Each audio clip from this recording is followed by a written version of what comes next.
Morning, everybody. We're here for this Sunday morning message on Thursday. This is a little bit before November because the messages are always done a little bit ahead of time. But it's the message theme is New Beginnings Thankfulness, and we have in the background a gospel song, just instrumental by the Walter Hawkins. Uh, um, Great.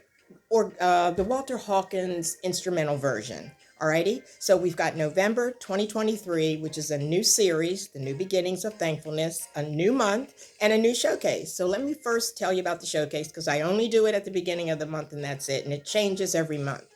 So the showcase this month is the November Apothecary Shop, and this is an 1800 art show about the way it used to be with prescriptions. They were done in apothecary shops back in the day. And so we've got the slatted wood up there for the shop, and then underneath it we have vintage bottles. And the vintage medicine bottles have the names of people in the community and the family that are celebs for the month.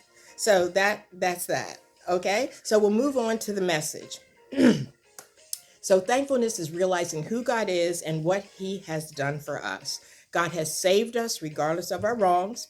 He saved us through the sacrifice of his son, and he's done it for our betterment so we could be better people. And so we don't have to run around trying to do good works to get saved. Say do a lot of good stuff and then you'll get saved. We're already saved because of our belief in God and his son. We're forgiven for all our wrongs. If we slip, if we stumble, we're saved again. We're just washed in that blood again. So there's nothing to hold back.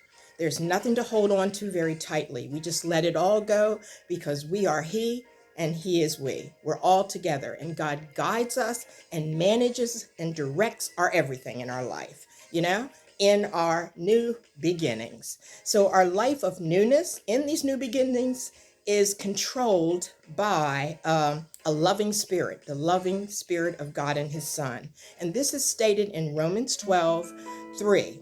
We are transformed and renewed.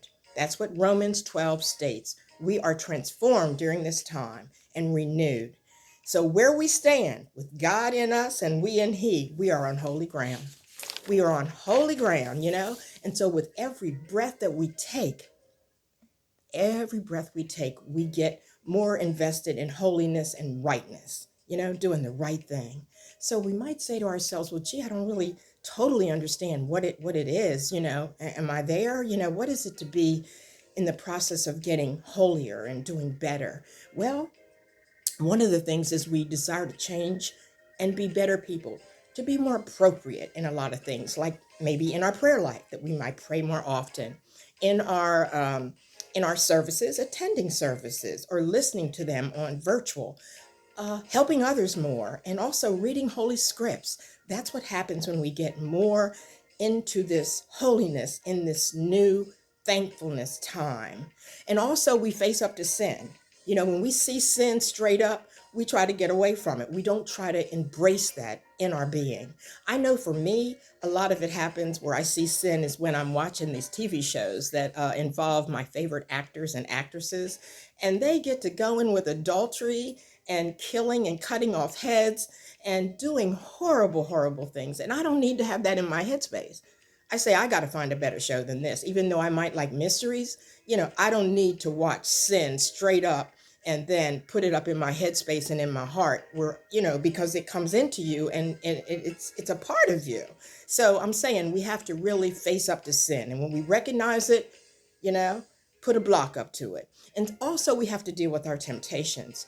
And on temptations, I'm going to try to do it quickly. I have an everyday story about temptations, because everybody has temptations in their lives that keep them sometimes because of things that we're tempted to do that aren't for our betterment and our enrichment to be who God put us here to do.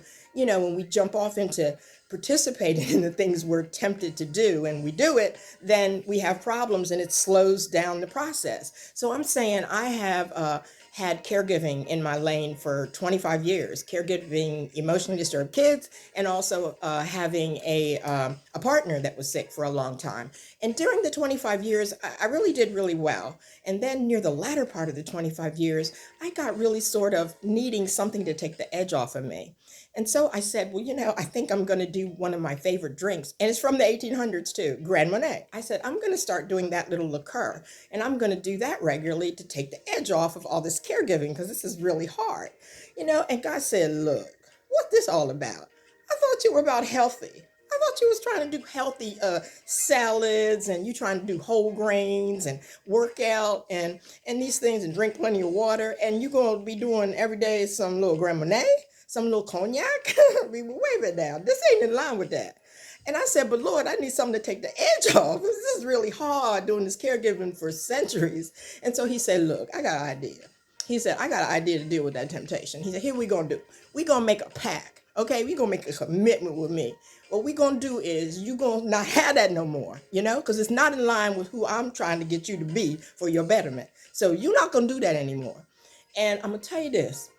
What you can do is you can have some of those things, that you like the herbal teas and the little chocolate cookie and certain kind of coffees and things and special waters. Now, I mean, you might not have them all at one time, but you can put them in your lane, and I'll even give you this. On your birthday, you can have some, but that's it. That ain't, because you're not going to do this. Okay, so make the pact with me. Make a commitment with me that you're not going to do it and stick with it for your betterment to be a better person and have this healthy body you want to have. So you know what? I did it. I signed on the line and I did it. And I am fine. And when my birthday came, I didn't even need as much, and I'm enjoying the other little things that he suggested as a sidebar. So I'm saying when you have temptations, instead of going on and being tempted and doing this stuff, go ahead and make a plan. Make a plan to do better so you don't stop your progress. Deal with your temptations so you can move forward as to where God wants you to be. And another item on our list of this holiness and being better type person is to belong to God. And when you do, you trust him. So you can make a commitment with him. You also don't lie to him. You tell him the truth and you fear him. I'm going to tell you this, back on that other track I was just talking on. Do you think I would have some Grand Marnier today or tomorrow or the next day? Oh, no. I made a contract with God and I fear him and what he could do if I did what I told him I was not going to do. So I'm saying don't mess with God. Don't play. Okay? Be serious and want to be a better person and just be truthful with God. And what you tell him you're going to do it. You know what? Do it. And I will say this too, moving forward.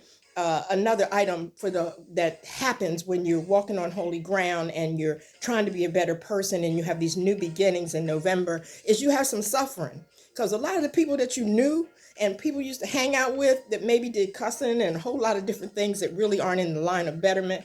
They didn't read scriptures and they didn't go to services. Hey, you might find that they're not around anymore. They ain't trying to be around because they want to do what they want to do.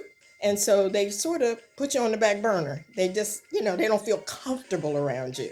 So I'm saying that's what happens. You sometimes go through suffering and sadness because you've lost a lot of people. But God sees your heart. He sees your heart and he unites with you and makes it okay always in all things.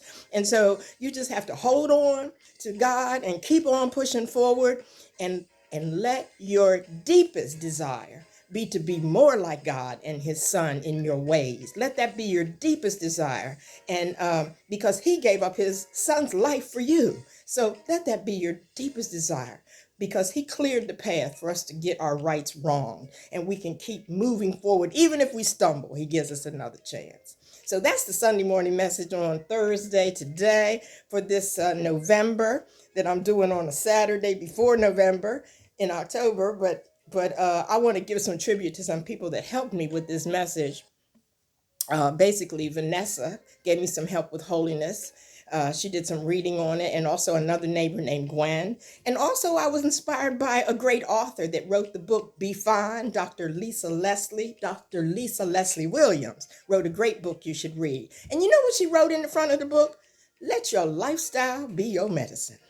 I said, well, that says it all. So I suggest reading the book. Get it if you can. Get the softback, get the hardback, whatever you can. And it's a wonderful book.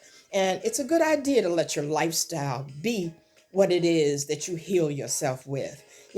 So this is the Sunday morning message on Thursday. Eat healthy, drink your water, Do your whole grains, eat the salad, don't eat a bunch of junk.